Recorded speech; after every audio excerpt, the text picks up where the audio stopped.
Hello, good evening everybody.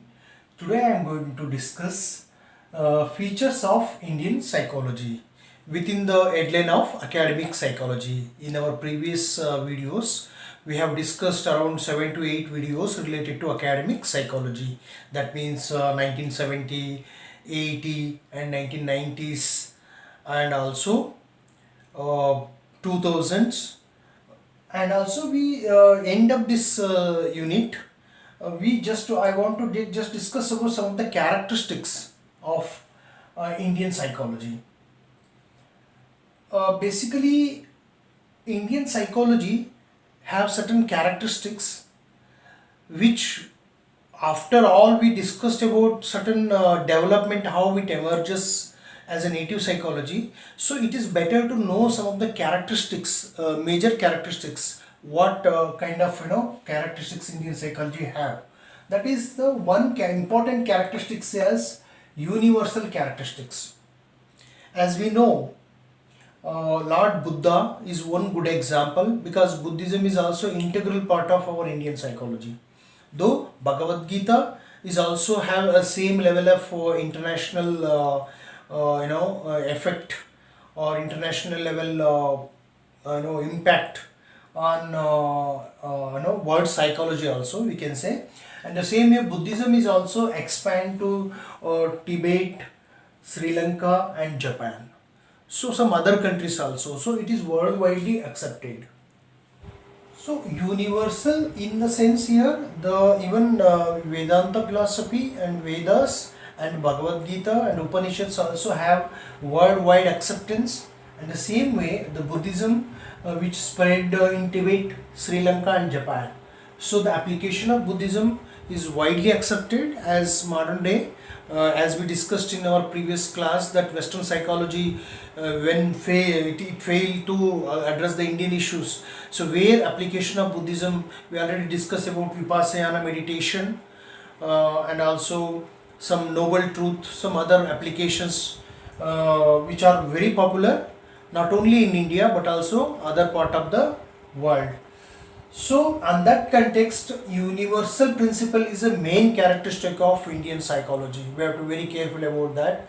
So, universal humanity or universal acceptance is, we can see in Buddhism and also Bhagavad Gita, some other Indian text also. Even Sufism is also the same principles we can see here, that is universal humanity.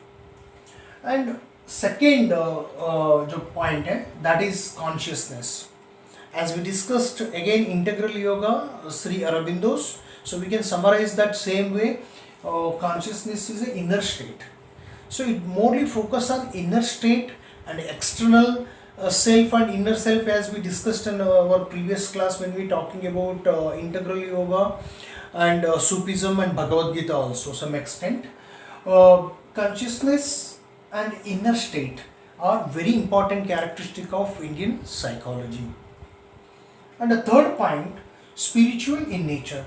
Obviously, most of the Indian literature have, including the Ramayana, Mahabharata, and Puranas. Even it starts with the Vedic philosophy, Vedanta, Vedas, and Vedanta, that have a certain kind of principles. It has a huge, literature, and you can say that ancient wisdom, but most of them have in spiritual in nature.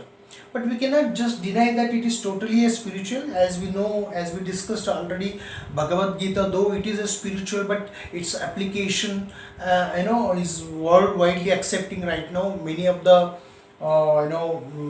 institutions for management, and in India, of course, Indian psychologists also realize the application of Bhagavad Gita. So we cannot just deny that spiritual in nature is not just only spiritual, but it is also application, part of applications. And also yoga and meditation. Yoga and meditations is nothing but is a part of kind of Vedic literature. So we have to accept that. And as we know that importance of yoga, meditation and Ayurveda, worldwide accepted these things. So that spiritual in nature, and also here which very important characteristics is a Guru Shishya Parampara. like generally we accept that even Upanishad is also based on this Guru Shishya Parampara. That means Guru is there always, whatever learning comes in Indian context, as we already discussed about Gurukula. So it comes under Guru, and always there is a Guru, and Shishya learns with the presence of the Guru. So that is a Guru Shishya Parampara. Okay, and then the fourth point is different conferences. As I conclude with explaining these things, so the indication of Indian psychology, how it emerges, we can give some of the examples. Like there is a number of conferences took place from last 2 decades, we can say, like around 2000s onwards, as we discussed in academic psychology in India, what are the development took place. So basically there are number of national level and international conference took place. Most of the conferences are focused on Indian psychology, spiritual psychology, and yoga psychology. So we can give the Puducherry, one international conferences took place, Delhi, Visakhapatnam and Bengaluru, and some other important places. You can also go with search some of the informations related to this. So I am going to conclude here unit 1 part as our syllabus. Most of the videos integrated in 20 to 23 videos around.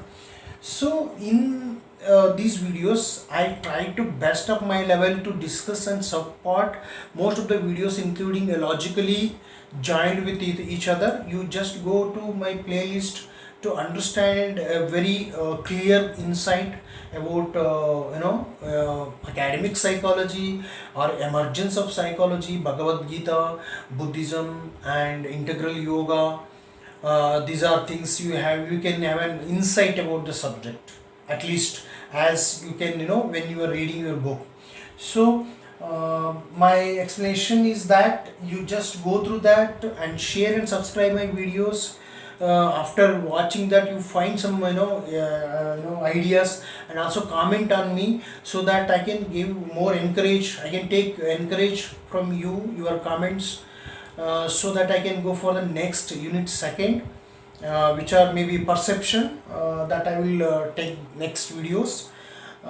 Before that, you have any doubts, please comment on the description box, and you tell me that wherever I need corrections, I will correct and improve my videos. Thank you for watching videos.